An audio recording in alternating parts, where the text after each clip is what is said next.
Okay. Welcome back to another episode of the Many Faces of Cancer podcast. And I am your host, Melissa Grosboll. And joining me today is Ron Rappaport. And Ron is a two-time male breast cancer survivor, current lymphedema thriver, traumatic brain injury survivor, and global lead advocate for malebreastcancerhappens.org. Ron hosts his own podcast titled It's a Wrap with Rap, heard on all the major platforms worldwide and on the YouTube channel It's a Wrap with Rap, the podcast uncut. Ron spends his time on his podcast bringing hope and inspiration to those who need it to help them overcome life's challenges by showcasing those who have done it for themselves against many hurdles. The idea is that if they could do it, so can you. Ron also spends time advocating for malebreastcancerhappens.org, bringing awareness and education to the public that the disease does exist for men as well as women. He hosts a monthly support group for men and male breast cancer to share their knowledge and experiences coping with the disease. So welcome to the show, Ron. Well, thank you for having me, Melissa. It's good to see you. I think the last time I saw you was at our conference in Kansas City. Yes, that was so fun. I really Yeah, enjoyed meeting and you you had a and great, meeting everybody. We had a great turnout. yeah, and you had a great presentation. So thank Oh, you for thank that. you. I Yeah. appreciate that. Hey, anytime I can get people moving, it's Oh, a good yeah. thing. All right, so you are a podcast veteran, so this should be pretty old hat for you. Although Well, you're we'll usually see. on the We'll other see. side. I'm used to being on the other side. You're right. And I love how you put in your introduction that you bring hope and inspiration, and that is the tagline to this show is stories of hope and inspiration. So we are both kind of on the same path. Absolutely. Absolutely. I've dedicated myself to doing this after my cancer diagnosis. Yeah. All right. Well, take us back there. So, I've had a couple of I've had Peggy and Brett on from Male Breast Cancer Happens, Yeah. and take us back to kind of when you were diagnosed, because this is something that, I cannot get out there often enough that this is really a thing for men because it is very much underrepresented. So please kind of tell us your story, Oh, how you were sure. diagnosed, and yeah. Yeah, I mean, male breast cancer was never on my radar. I was in the pharmaceutical field, uh, and you'd think I would run into it, after practicing pharmacy for umpty 9 years. I never ran into it that I'm aware of. So I'll take it back to 2018. I'm on vacation in Spain, and we're at one of the beach towns there, and I took off my shirt to go in the ocean, and I noticed that my nipple was looking a little bit different, kind of inward a little bit, and a little bit red. Now I have to backtrack. Uh, that year, I had influenza B in the winter, and I had a complete pancake fall on my face. I had influenza B. I was completely dehydrated. Got up in the middle of the night, fell, Oh my got gosh. up. Next thing I know, 911 was there, and they said it was funny because they said, "Ron, who's the president?" And I said, "Barack Obama." And my wife goes, "No, he's not good," because I think it was Trump You Trump were at that. only a couple of years off. Yeah, I mean I was way off. So they stood me up, and my blood pressure went down 65 points. Wow. So I was on the ambulance, and they took me to the Mayo Clinic, and they did a whole thing, and I had a flu shot, but they said it was influenza B. The reason I point that out is because my ribs and my whole chest area was just hurting from the fall. It was like a pancake fall. Oh, So uh, taking you back there, back to Spain. No, yeah. Okay, I kind of sloughed it off. Okay, it was summer, it was summer, maybe early fall. I sloughed it off. We came back home. I was monitoring it. It wasn't getting any better, and finally, right around Christmas time, you know how men are. We don't react too fast to this stuff. I said to my wife, "Take a look at this," and she said, "Oh, that's not right." She said, you're gonna go get a mammogram." And I said, "What?" And she goes, "Yeah." And I started looking things up, and then I started looking up male breast cancer, just thinking, the worst case scenario. Anyway, I go into I go into like one of these doc in the box places, but I knew the doctor real well. He's a good doctor, the emergency type setting. And I took my shirt off and I said, "Yeah, take a look at this." And he says, "What am I looking at? What do you want me to look at?" I said, "Well, look at my breast, my nipple. It's getting kind of inverted." And he goes, "I don't think it's anything to worry about, but I'll tell you what, I'm going to order you a mammogram." So he orders me a mammogram, but it's a generic RX. And my wife says, "Nah, let- let's go to the regular." My regular GP was out, but he was coming back. She said, "Let's go to him because you really need to go down to the big diagnostic center in downtown." So I said, "Okay." So we made an appointment, and the first thing, I go in there and they give me a white armband, and I take an elevator up and I go in there and I give the lady the paperwork, and she says, "Well, where's your wife?" And I said, "No, you don't understand. This is for me." "Oh." And so that was kind of weird. And this is my first introduction to everything. They gave me forms to fill out. Of course, the forms were all women orientated. When's your last menstrual period, pregnancy, all that kind of stuff. Anyway, they call me up, and there's another girl up there, and I go up there, and she says, "No, we need your wife," and I explain it again. "No, this is for me." And so we go in, I get the mammogram, and she says to me, "You're not Ashkenazi Jewish, are you?" And I go, "Yeah." And she goes, You have a high percentage rate of getting male breast cancer, of getting breast cancer." I said, "I didn't know that." "Really?" I didn't know that either. "Yeah." And so she's doing the mammogram, sends it off, and they can't figure out anything from it. So they said, "We're going to give you an ultrasound." So they give me an ultrasound, and they couldn't figure anything out from that. They said, "Well, maybe it's calcium deposit, or maybe it's something like that." And I said, "Okay." And they said, "We're going to do a biopsy." So they schedule a biopsy a couple of days later. They do the biopsy, and by this time, we're all kind of freaking out. Like, this isn't looking good. We're going from mammogram to ultrasound. Now we're going to a biopsy. Get a call a couple days. Well, I saw my GP. He was back, and he said, "I'm going to set you up with a breast surgeon just to get ahead of this. I don't know what if something's wrong, we're going to get ahead of it. Make an appointment." So he makes me an appointment. And a couple days later, he calls me up first thing in the morning, and he says, "I'm sorry to tell you this, but it's breast cancer. You have breast cancer."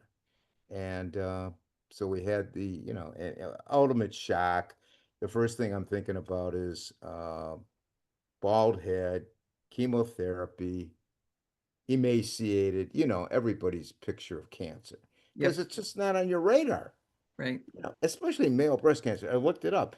The chances of getting it were 1 in 1,000 at that time. Now it's 1 in 833. Women get it 1 in 8. Obviously, it's a woman's, predominantly women get it. Okay, I don't Was want it to call like them. 1% of all breast cancers are male? Yeah. something like that. Except in South Africa, 2%. Okay. Yeah. Well, I love the fact that, I mean, even though things were inconclusive, maybe Yeah. with your mammogram and your ultrasound, they kept going, Yeah, they did. instead of saying, oh, it's no big deal, don't worry about it, you're fine. Yeah. So I appreciate that they at least Oh, yeah. Oh, they going did. with it. So we go to meet the breast surgeon, very nice lady, comes highly recommended. And she said, we've caught it early. I think we've caught this early. We're going to take your left breast and we're going to do a mastectomy and we'll go from there. We'll see what's going on with the tumor. So I said, okay. And so they did the mastectomy and then they did what's called an Oncotype DX test. I don't know if Mhm. you ever heard of that, Yeah, where they did a mammoth print too, which is kind of weird, but they did two tests on the tumors. Well, it came back ultra low, ultra low. I mean, the numbers were fantastic. Everybody was just happy. The oncologist was happy. The surgeon was happy. I left the hospital, and the different doctor said to me, "Look, you're going to die sometime. Not going to die from this, that's for sure." that's always And, good to hear. and the surgeon goes, "This is nothing but a bump in the road. 3 months from now, you won't even think about it." Well, uh, that's what they're all telling me. Now, at that time, I had just talked to Peggy at malebreastcancerhappens.org. I called her up because I didn't really know anybody to talk to this about. When I first started out with it, I had a friend at the club I work out, and he said, "Hey, I have a friend up in New York. You can call him. He had male breast cancer. He can talk to you." And he did. He talked to me and he said, don't worry, you're not going to die from this. It's treatable, blah, blah, blah. I said, okay, great. I felt better. But then I met Peggy and they were having a conference like we had in Kansas City, but it was in Orlando. So I drove down to Orlando and met the guys and everything. And got more information on male breast cancer. And just to bring the story along a little bit, the reason I got involved with all this, I'll tell you what the light bulb that went off, and I always tell this story. I was having dental work done, and I had to get a crown put in, and I wanted to get the crown put in before the breast cancer surgery. So, and it was in the works. So I called the dental office and I said, "Hey, I'm having cancer surgery." I didn't say anything, just a cancer surgery on, I think it was February 8th. And that crown you ordered, can you get it in hopefully before the 8th? They want me to get it, done before surgery. Okay, we'll do our best. So they called me up on the 7th and they said, "Your crown's in, come on in. All we got to do is just glue it in. It's no big deal." So I went in and the technician sat me down before the doctor came in, the dentist, and she said to me, "Ron, I understand you're having cancer surgery tomorrow. What kind of cancer?" I said, "Breast cancer." Melissa, she started laughing hysterically. Like, "Oh, this is the best joke I've heard all day." Ugh. And then she looked at me and she goes, "Of course you're kidding." And I said, "No, I'm not kidding. That's what I'm having." And she said, "I didn't even know that existed in men." And then the doctor came in and she told him, and he said, "Oh yeah, I've heard of it, of course." But a light bulb went off, and I said, "Is this, guys don't even want to talk about having male breast cancer. It's considered, a woman's disease, and that's just a stigma around it, and it still is. It probably always will be Well, and with it's men." the only cancer that is like that. Because I mean, any like male dominant cancers like prostate or testicular, like women don't have those organs. So Exactly, so exactly. there's no what's the word? There's nothing similar that women would have to experience like men experience dealing with breast cancer. So it's Right. something that most of us, especially women, don't even think about. Exactly. So, uh, anyway, they did the crown, but a light bulb went off in my head, and I said, this isn't right. There's, people laughing, they think it's a joke. We need to make people aware of this. And I said to myself, when I get through this, because I didn't know, what the tumor was going to show, if it was going to be, spread or whatever. And I said, I'm going to advocate for this. People need to know about this. And so I joined the group, and Peggy was, yeah, come on, we need guys like you. So yeah, that's how I started out with it, with being an advocate. Uh, And it but says in your intro that you did. So did you have a recurrence? yeah, so I'm floating around for 3 years. I'm taking tamoxifen. I'm seeing the oncologist every, I don't know, 3 months. Life is fine. I'm rolling fine. I go in there in January of 2022, almost 3 years to the date of when this was first diagnosed. And my oncologist, and I'm checking myself, but my oncologist said, raise your arm. And she started feeling under my arm by my axillary, and she says, you're kind of swollen a little bit back there. And I said, I never felt that. And she goes, well, it's probably nothing. Well, the doctors, it's probably nothing. She says, but I tell you what, I'm going to send you in for a biopsy. I said, a biopsy? She goes, yeah. So she sends me in for the biopsy, and sure enough, it came back positive Mm. for cancer. Now, this is the second time. So they're not treating me with, Kid testing it gloves. with kid gloves. I will tell you this. At the time I had the Oncotype DX test, it came back good, but now they're finding out it doesn't work so good for men like it does for women. Interesting. Yeah. So you know how they're basically treating men the same way they treat women Right. because, we just don't have the huge studies like they have in women. So they're finding all these differences now. And had they known that, uh, she said, I would have had you on chemo to begin with, Okay. you know, day one from the first one. So now we're stuck with cancer again. It's in the axillary region, and they called it nodal regional recurrence. So it's from the breast cancer. So who knows? Maybe the margins weren't good, like they thought they were. Could be. They came back. Yeah. So have a different surgeon did the surgery, and took out 9 lymph nodes, and 2 were cancerous. Mm. And it looked from what I understand it, from what they told me, they said, it's gone. They got it, you know, and yeah, so that's where we are. But she told me that having this axillary, and this is the thing about cancer for people out there listening, you're never really uninvolved or over this thing. It's a lingering process.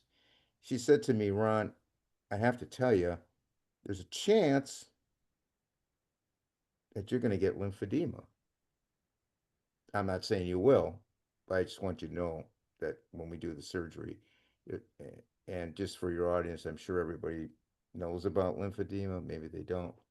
It's where your arm swells, your extremity swells, and they're taking lymph nodes, and to equate it, it's like going down a highway with toll booths, and maybe you had 10 toll booth takers, Now you've got five. So things are backing up in your lymph system and your arms swelling. It can happen in your legs or your groin, depending on where the surgery is.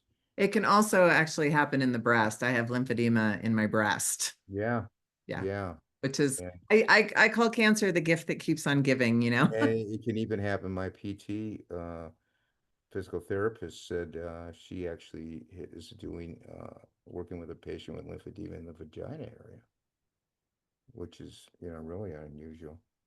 So anyway, they uh, they said, okay, they took it out. Now it's 4 rounds of chemo and 37 radiation treatments. Ooh, Yeah, wow. yeah. They weren't playing around this time. Do you have So any skin left? uh, I still have fibrosis, in that area. So Okay. I have to exercise it all the time and massage it. Um, so about a month later or so, I noticed my arm's starting to swell. So I go to the surgeon and he says, "Unfortunately, you've got lymphedema." I said, "Oh, great." So now it's going to physical therapy. God, it was like in the beginning, it was like 2 or 3 times a week. And the first day I had lymphedema, they wrapped me in all these bandages, and I looked like the Michelin tire guy. And I said, "How am I going to drive with this?" And they go, "Oh no, you'll get used to it." Blah blah blah. And so anyway, they were doing PT on me, and they said, you can have uh, surgery for this. You can have what's known as a lymph node transplant, which is relatively new. So they do this down at MD Anderson in here in Jacksonville. And I said, "Really?" And they said, "But before you can even get there, you have to go through all your radiation treatment." See, I was in a real catch-22 because I was getting radiation, which was making the lymphedema worse. Mm.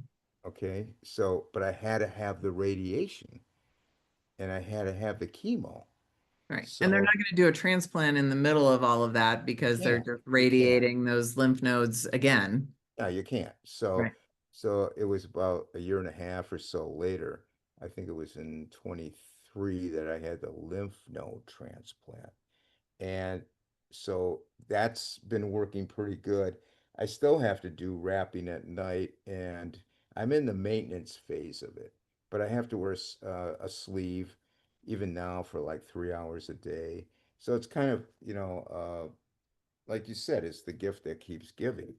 And you have it in, I don't know what you do in the breast area. Is there anything you can do for that? I go to PT and I wear I have like a little pad that I Yeah, put inside my bra when I sleep or if I get on a plane or something like that. It's not in my arm at all. yeah. It's just, one breast is bigger than the other and So it it's like doesn't really compression. hurt. I just need to kind of keep it from getting worse or moving. Yeah, and you have to be careful with lymphedema because you can get sepsis from it, Yeah. you know. So, and when I'm on a plane, of course, I have to have it on, uh, anything like that, you know. So, But the and transplant was successful. You're the first person the that I've transplant's talked to that has had successful, one. but then there's more to the story. They they added on. They said, "Look, to be honest with you, we got a plan for you." And, I'm a special case.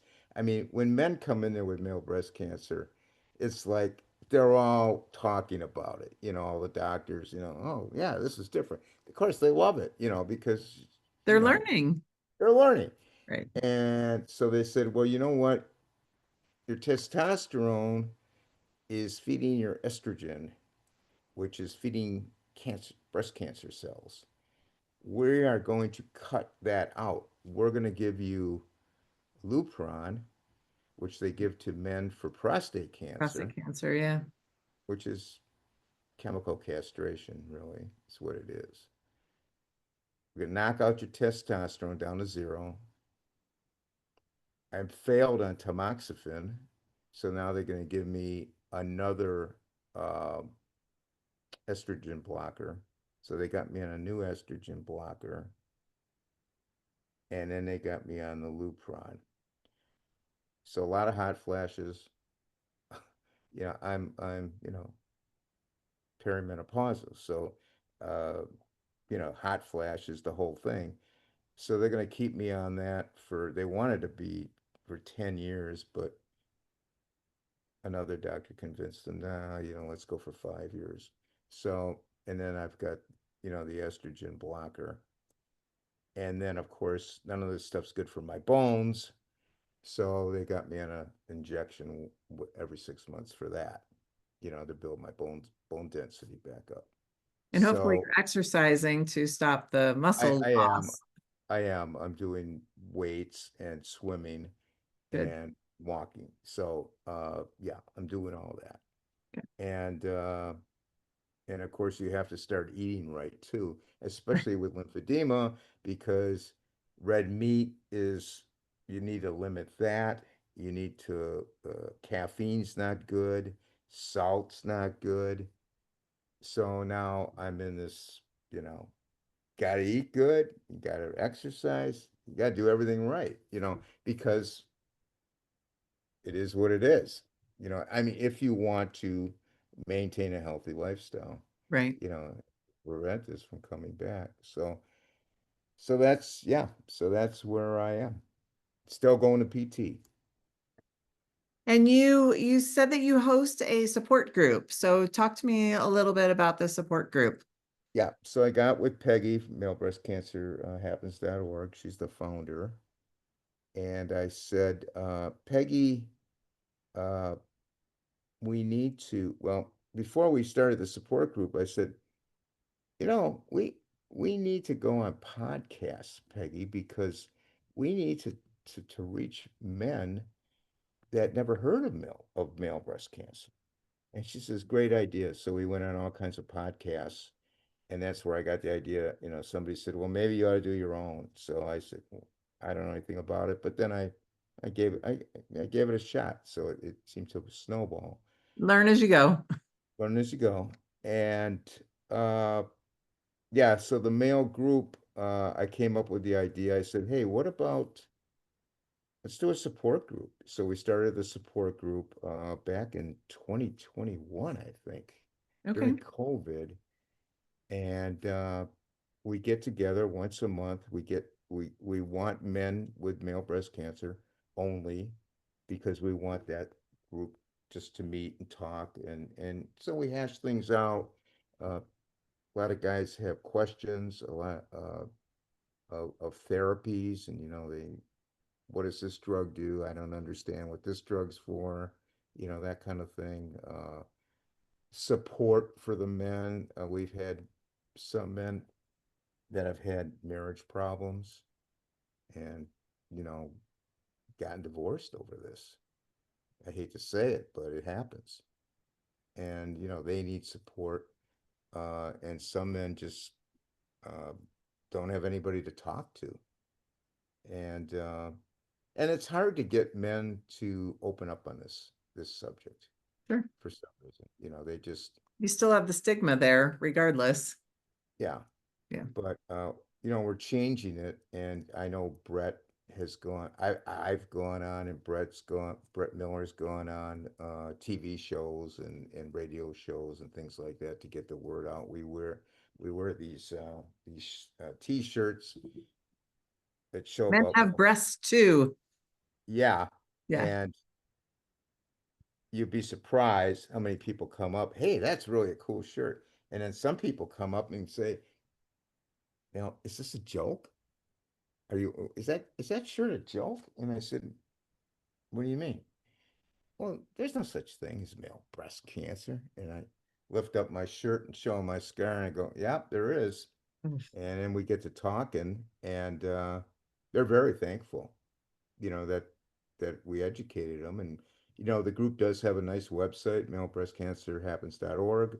We have self-examination, breast examination cards, how to do a breast exam once a month, and it's been good. Every time I have like a just for example, if somebody comes to the house to do work, like a young, somebody in their 20s or 30s, I'll say at the end of the job, I'll say, "Hey, can I talk to you for a second?" And I tell them who I am with this, breast cancer thing. And they go, "Thank you very much." I give them some information, tell them, "Hey, pass it along to your family," you know, and everybody's just, thankful, that they're getting that kind of information. And it's just a shame that doctors don't even do uh, male breast exams on their Yeah. male patients, you know, not even done. So, what is like the biggest or most important thing that all of us can do to kind of get the word out more? Like, how can we just, the audience and just regular people get the word out more to tell people that this is a thing and men should check themselves or get checked? Well, first they have to be educated that it does exist, Right. and once they're educated, and the women are probably better at this, they need to get on their husbands and their sons and the men in their lives, and tell them about it, and tell them to spread the word. Uh, it's not. I mean, that's I don't know how realistic it is. I think we just have to keep nagging away on the airwaves and on the TV waves to get the word out. I think another problem is the pink organizations, your big women's breast cancer organizations. They really need to get more on board, with the language and the signage as far as saying, hey, this is for men too, not just women, that it does happen. And they're getting somewhat better, but they're not where they should be. And the drug companies, I I think the drug companies, some of the commercials are mentioning it. Not all, but some. And I guess it's just gonna have to come from the people with male breast cancer and people who care about it to spread the word. Great, Yeah. great Thanksgiving dinner conversation. Yeah, right. All right, tell me so tell me a little bit about your podcast. Tell me about It's a Wrap with Rap, Okay, so because back there's in enough podcasts for all of us out there. there's a million, I guess. Yes. Yeah. Uh, I started out doing mostly podcasts on cancer, and then of course, like I'm feeling this thing out. I don't even know what I'm doing. I got a microphone, I got a headset, and a computer, and thinking, well, what am I going to talk about? And so we started out with the cancer stories, and then I said to myself, well, I really like doing this, but I need to diversify, because people aren't going to listen to the same story all the time. So I came up with the idea. I want to showcase people who are overcoming adversities, and I also want to showcase people who are uh, not mentioned a whole lot. We've had people on. We're going to have somebody on with albinism. I've had people on with genetic diseases, people with kidney issues, and then I've had other people with just all kinds of other problems. abuse problems, kidnapping problems. I mean, you name it.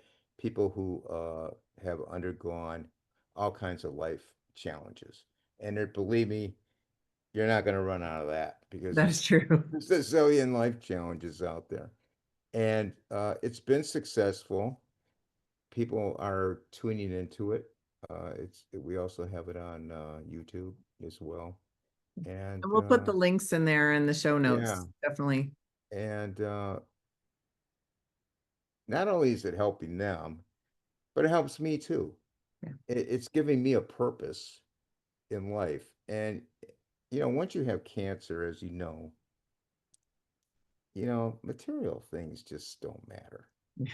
You know, Yep. I mean, they just don't. You can have a fancy car and all this. If you don't have your health, Melissa, you don't have anything. You just don't. Absolutely. And I want to give these people out there that are going through these struggles, I want to show them, hey, you know what? That guy did that. He's blind, but look what he did.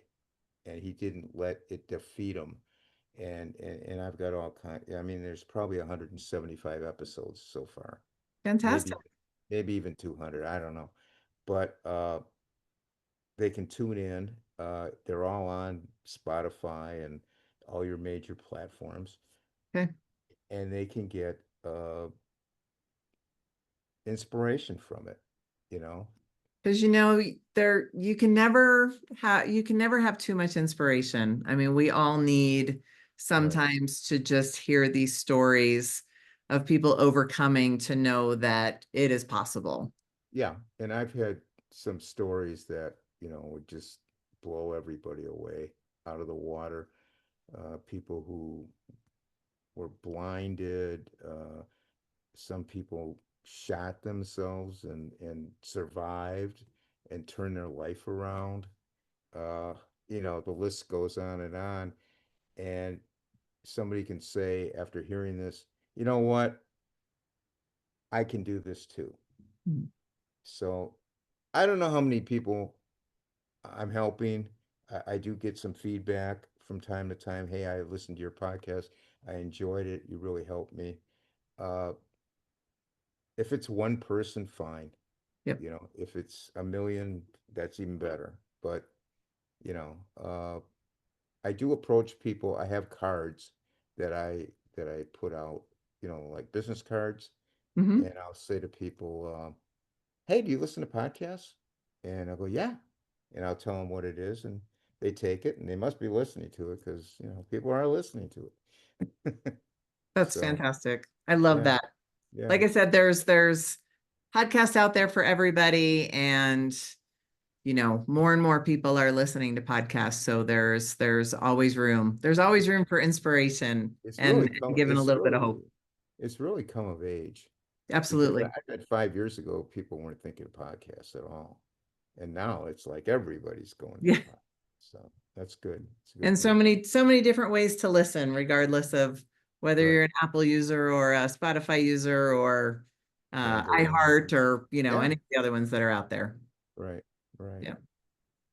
All right, well, Ron, I asked this of all of my guests. So if you came across somebody who was just diagnosed with cancer, any kind of cancer, not just male breast cancer, or somebody kind of in the throes of overwhelm of a diagnosis, like what's one piece of advice that you would give to them to kind of help them get through these initial stages, which tend to be the hardest of all, I think. Well, the advice I would give them is go to your support system, your family, your friends. Tell them what's going on. Don't hold it in because that's not going to help you. There's people out there, unfortunately, Melissa, that don't have a support system, and those people need to reach out to the agencies that are out there to help them. So whoever that may be, uh, there's the American Cancer Society. There's put yourself out there and get a hold, look it up and see who the support people are. the support groups, and talk to them and get the information you need. Don't freak out. Cancer is, it's not a death sentence anymore. It's a situation, and you can get through it.